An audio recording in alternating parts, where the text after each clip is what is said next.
भगवान की कथा में भगवान का नाम होता है, दूसरा होता है गुण।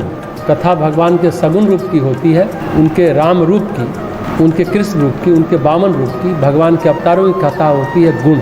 उनके गुण होते हैं, उसमें उनका रूप होता है। नाम के बाद रूप होता है, उस रूप का क्या करते हैं? ध्यान करते हैं। नाम का स्मरण करते हैं और रूप का ध्यान करते हैं। भगवान के धनुष बाण धारण किए हुए राम रूप का ध्यान, मुरली मनोहर कृष्ण का ध्यान, ऐसी सिंह वाहिनी माता दुर्गा का ध्यान, ऐसी भगवान के हर रूप का ध्यान हम करते हैं। भगवान के नाम में जितनी दिव्यता है, रूप में भी उतनी ही दिव्यता है। ध्यान का आधार मिलता है इससे। भगवान का रूप बड़ा प्रतीकात्मक होता है, गुणों का समुच्चय। रूप में गुणों की सघनता होती है। नाम में रूप घुला है, रूप में नाम घुला है, और नाम रूप दोनों में गुण घुलेंगे। हम किसी को स्मरण करें तो उसकी शक्ल स्मरण आती है, उसका चेहरा याद आता है, तो उसकी बहुत सारी यादें उसमें अपने आप आने लगती हैं, उसकी बहुत सारी बातें याद आने लगती हैं। रूप ध्यान का आधार बनता है, मन को समेट लेता है। आप देखिए, एक समय आप किसी व्यक्ति का चिंतन करें और प्रगाढ़ता से चिंतन करें, प्रगाढ़ता से उसके शक्ल के बारे में, उसके रूप के बारे में सोचें, तो पूरे मन को पकड़ लेता है रूप। ध्यान का आधार है रूप। अब जब हम मेडिटेशन करते हैं तो किसी न किसी रूप की धारणा करते हैं, भले ही वो कोई रूप हो। हम सूर्य का ध्यान करते हैं, दीपक की ज्योति का ध्यान करते हैं, चंद्रमा का ध्यान करते हैं, तारा का ध्यान करते हैं, किसी व्यक्ति का ध्यान करते हैं, तो कोई ना कोई रूप को हम ध्यान का विषय बनाते हैं। धारणा नाम से ध्यान की शक्ति आती है। हम बार बार कहते हैं हमारा ध्यान ही नहीं लगता, मन ही नहीं टिकता, क्योंकि हमने जप नहीं किया ना। अगर हम जप करें, नाम से स्मरण करते, मन इतना शुद्ध हो जाता। अगर दर्पण शुद्ध हो तो छवि स्पष्ट होती है, चित्त शुद्ध होता है तो प्रतिबिंब स्पष्ट होता है। इसलिए भगवान की कथा में पहले नाम फिर रूप। नाम लेते लेते चित्त जब शुद्ध होने लगता है तो भगवान के रूप की छवि उसमें आने लगती है, स्पष्ट होने लगता है, ध्यान लगने लगता है। एक एक कक्षा पढ़ेंगे तो आगे की पढ़ाई होती जाएगी। किसी को अचानक कहे कि तुम्हें एमए करना है, एमएससी करना है, तो कैसे करेगा?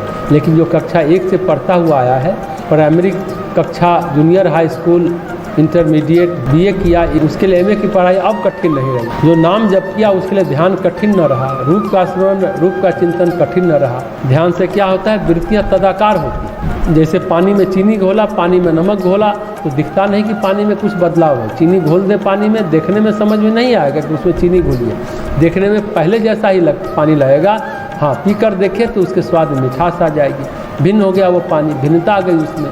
ध्यान करने वाले का चित्त बदल जाता है, उसका कन्फिग्रेशन बदल जाता है।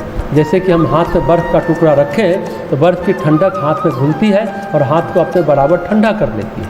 जो हमारी धारणा होती है वो हमारे मन को, हमारे चित्त को अपने गुणों के अनुसार ढालने लगती है, अपने गुणों के अनुसार बदलने लगती है। इसलिए हम पवित्र चीज़ों का ध्यान करते हैं, पावनता का ध्यान करते हैं, भगवान के रूप का ध्यान करते हैं। बार बार रूप का ध्यान हो जाता है। राम कथा में और राम के साथ भगवान के गुण घुले हैं, भगवान के व्यक्तित्व घुले हैं। जब हम राम का ध्यान करेंगे तो अपने आप उनकी दया, उनकी करुणा, उनका प्रेम, उनकी भक्त वत्सलता और उनके जीवन के अन्य गुण, जैसे माता पिता की सेवा, प्राणियों की सेवा, सब अपने आप आ जाते हैं। बार बार जब हम ध्यान करते हैं तो ध्यान के साथ उनके गुण हमारे व्यक्तित्व में घुलने लगते हैं।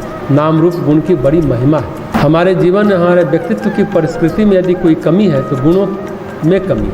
गुणवान व्यक्ति ढूंढना मुश्किल है। भगवान तो गुणों के समुच्चय हैं, उनमें गुण ही गुण है, दुर्गुण तो जैसे कुछ है ही नहीं। व्यक्तित्व का रूपांतरण होने लगता है, व्यवहार में परिवर्तन होने लगता है, चिंतन में परिवर्तन होने लगता है नाम के स्मरण से, चरित्र में परिवर्तन होने लगता है ध्यान से, रूप के ध्यान से, और व्यवहार में परिवर्तन होने लगता है उनके गुणों को बार बार दोहराने से, बार बार याद करने से। कहते हैं देवता का यजन देवता बनकर किया जाता है। देव भूत्वा देवम यजेत।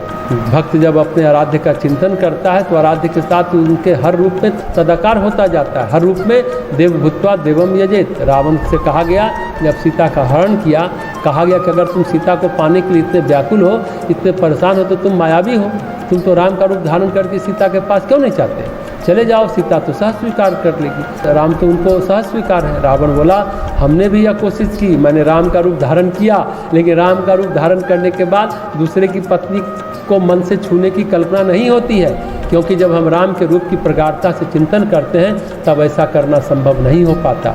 रूप धारण करने के लिए उसका चिंतन करना पड़ेगा, उसके प्रति प्रगाढ़ होना पड़ेगा।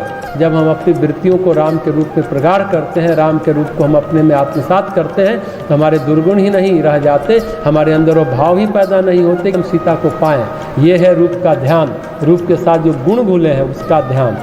व्यक्तित्व ही परिमार्जित हो जाता है, परिष्कृत हो जाता है।